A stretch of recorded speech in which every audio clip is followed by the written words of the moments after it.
Hello guys! Welcome to this another set of video natin. So for today's video, ayan nga, sa hinabahaba ng panahon, finally yung kapatid ko ay hihahatid na rin sa boarding house.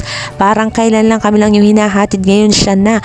Ang bunso namin kasi ay college students na. Maya-maya nga ay nakarating na sila sa boarding house. Actually guys, bed spacer lang yan na kapatid ko kasi nga mas maganda kapag marami. At saka ang mahal kaya kapag mag-isa.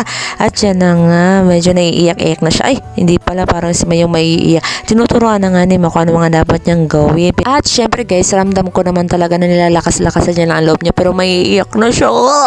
So syempre naman guys, naramdaman ko naman yan nung hinatid nga ako ni Ma at ni Pa nung nagka-college ako. Ay, talaga sobrang naiiyak ako. Akala ko hindi na ako uuwi ng bahay. At sobrang natakot akong paano ako mag-isa na lang. Pag-isa na lang asikasin yung sarili ko. Ayun, di ba? Pakinig-kinig naman yung kapatid ko. Pero ay, naiiyak na siya. Uy, at yan na nga guys, mga gamit niya. Actually guys, malapit lang siya dito sa kanyang school sa Bicol University College of Engineering.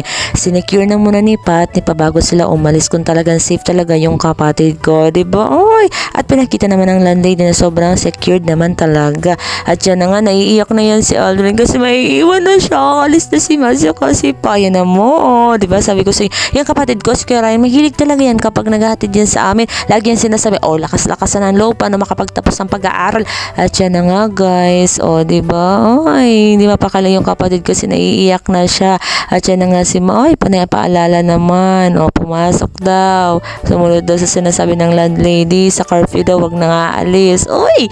At yan na nga, di na mapakala yung kapatid kasi naiiyak na siya. Uy, parang ayaw ng policy si Ma. Si Pa at niyakap na si Ma. Sabi ko sa inyo, guys! Actually, guys, ramdam ko talaga yung nararamdaman ni Aldrin kasi ganyan din ako, guys, bago umalis si Ma. Ay, talaga maiiyak ka talaga. As in, parang maramdaman mo na hindi ka nababalik sa bahay.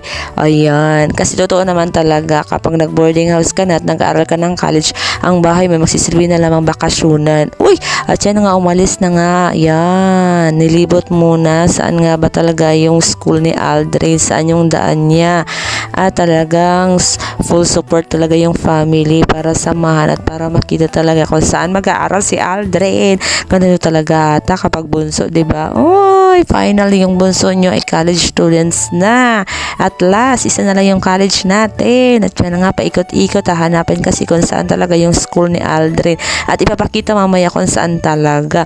Kayo guys, nag-boarding house din ba kayo? Anong naramdaman nyo? Kasi ako talaga guys, ang naramdaman ko talaga guys, na nag-boarding house ako, aba, naiiyak ako. Kasi mamimiss ko talaga si Ma at si Pa. At yan na nga yung school ni Aldrin. Sa una naman talaga, nakakalungkot talaga at sobrang parang maiiyak kasi panibagong environment, panibagong adjustment. Pero at last naman, kapag naka-adjust na, okay naman, back to normal naman lahat para sa pangarap, para mabot yung pangarap. At yan na, nakauwi na, aba, diba? Si Aldrin yung taga-hugas namin at pumunta na si Aldrin sa boarding house niya, kaya wala lang taga-hugas ng pinggan, palit-palit na lang. At ngayon, si Pa yung naka-assign kasi nga may trabaho ako at may trabaho naman yung kapatid ko. Yun lang, bye!